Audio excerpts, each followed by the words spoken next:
It's 10 minutes past 9. You're listening to ABC New England Northwest. Kristy Reading with you.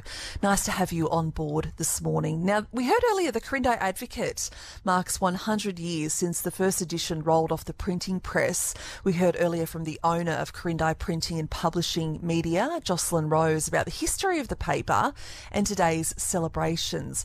But from one of the oldest newspapers in our region to the newest, the Glen Innes News started last year and kicked into print this year. David Lewis is the editor of the Glen Innes News and joins us now. David, good morning. Well, good morning, Kristy. How are you going? I'm doing really well. Hey, how are things tracking with the Glen Innes News?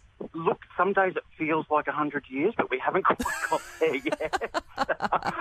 By the way, sorry, can I just take the opportunity to say congratulations to Jocelyn and her team. What a incredible milestone. Yeah, absolutely. Navigating all that comes with media and technology advancements as well. It's certainly something to be celebrated, isn't it? Yeah. Absolutely. Especially now, I mean, with talk, I guess we could talk about this all day, but with things like AI and technological advances, even just week by week at the moment feels incredible. So 100 years of that must be just amazing. Yeah, well, fingers crossed the Glen Innes News can get there too, David. Not only 99 and a half years to go, but we'll get there. Yeah. But things are going well. I mean, what feedback are you getting from the community? Look, we are so happy with how things are going. The feedback has been incredibly positive, which is obviously nice for us to hear as a team, but also really gratifying to be told and for the community to let us know that what we went out to our community with, which was essentially a gamble in a way. We thought we knew what they wanted, and we asked them what they wanted. We thought we could deliver it, but to hear from them that we are doing that and that they're loving what we're doing and they look forward to each issue is just there's nothing better, frankly. Yeah. David, let's talk a bit about the initial reasons why the Glen Innes News was started. Sure. Well, Glen Innes had a local newspaper called the Glen Innes Examiner. It was owned by a larger media company in the end there, and it had been around, I think, for just under 150 years. So quite a long time. But the owners of that decided it wasn't viable to keep printing that at all, and they wound it back to an online edition. But unfortunately, the online edition has a paywall, and there's very little in the way of local content. So it all seems to come from other towns nearby. So when they announced that they were going to stop printing back in September last year, myself and a few other people I know sort of got together and said, well, that's not very good. Someone needs to do something about that. And someone silly, it may have been me, but someone very silly said, well, aren't we someone? And yeah, that's how it kicked off. So we held a public meeting and got a bunch of people from the community together and said, look, is this something that you want? And everyone said yes, and no one's slept a full night since then. Yeah, well, good of you to join us this morning rather than having a nap, David. We appreciate that very much. But of course, you started online initially, kind of working up to printing earlier this year. What kind of traffic were you getting in those initial days online? Well, actually, not too bad. We didn't know what to expect, frankly. I'll preface this by saying we'd always intended to print. It wasn't a matter of going online and then deciding to print later. It was we actually thought, we wanted to print from day one. It was just being November and coming up to a Christmas break. We thought that was a very difficult time for advertisers who would ultimately be paying for the printing. So we started online first, and that was it turned out to be a great decision because it gave us the chance to really sort of refine our editorial processes and cut our teeth on the whole thing without the looming print deadline hanging over us straight away. So that was really great. But no, the traffic was very good from the outset, and then when the print edition launched, the print edition almost works as well as being a newspaper. Also works a bit like a flyer to drive people to the website as well. It reminds them to go there. So the stats really jumped quite significantly once print started as well. Yeah. Okay. So now you've started print. You're about 6 months in. I mean, what's circulation like? Okay, well, actually, funny story. When we first started, we found out from the local news agency how many copies the previous newspaper had been distributing locally here in Glen Innes and little surrounding villages, and we printed that number, expecting we might need some more, but we could do a run-on print. We had to print more within the first half hour because they ran out. So we started off at 1,500 a fortnight, and we've been slowly ramping that up gradually, issue by issue. We're now getting very close to 2,000 per issue. Yeah, wow, okay. And that's obviously got to do with demand, but you're able to do that, I'm assuming, because you've got the advertising revenue. Yeah, exactly right. The advertising revenue pays, essentially that's what keeps the lights on and keeps the printer chugging along. Because just to clarify, we don't charge a cover price. The paper is free for anyone who wants to take a copy. So the advertising revenue pays for the day-to-day.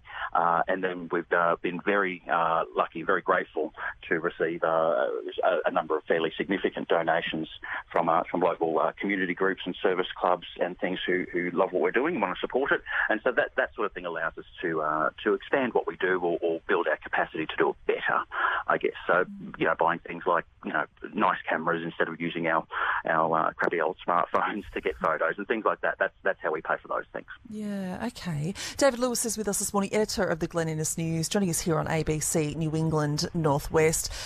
David, how are you going with contributions to the newspaper and community input? Look, really, really good. Always wanting more, of course. Always encouraging more. But from day one, I think all of the team here at Glen Innes News were of the same mind, and that was, it's not enough for us to be just someone that or a vehicle to tell the community what's going on. It needs to be a part of the community, and it needs to be an active part of that community. And the best way to do that is to encourage contributions. So we do. We receive regular contributions from all sorts of places, from against other local community groups, the Agricultural Research Station just outside of town here. They contribute regularly. Quite a bit of our rural stuff comes through that way. A lot of our arts content comes through via contributors.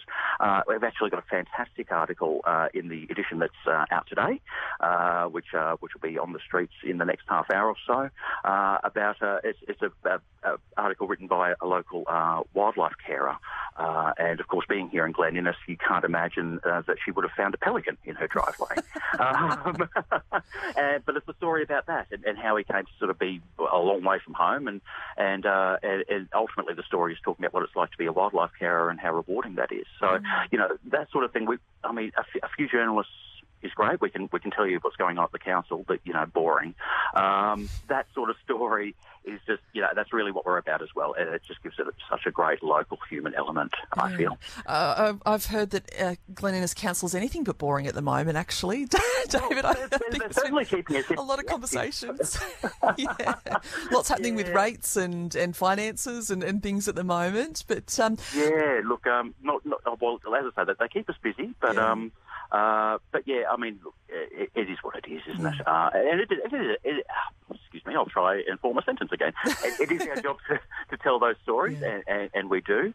I guess a bit like I was listening to your interview with Jocelyn from Corinda earlier, and how they came up with the name, The Advocate, which I thought was fantastic. And I feel that we operate in a similar way in that we want to advocate for the area that we live in. We love it, and we want other people to love it too.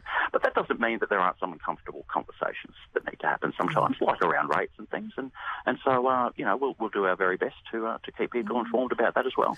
David, what have been some of the challenges of? I'm sure you've navigated lots in recent months. Getting the paper started and printed. What have been some of the challenges you've been navigating, and how have you navigated those?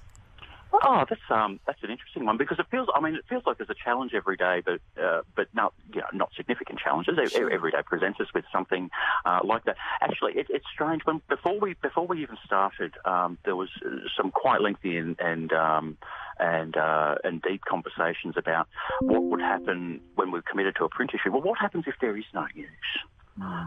What do we do? Because we didn't want to become like, unfortunately, some legacy media that has a space to fill and has to fill it, and sometimes what is filled, what that space is filled with, isn't necessarily newsworthy or even helpful, I guess is one way to put it. So we didn't want to do that, but what do we do when there is no news? And that felt like a challenge until we got started, and it was only then that we realised there is always something. There is always something going on in this community.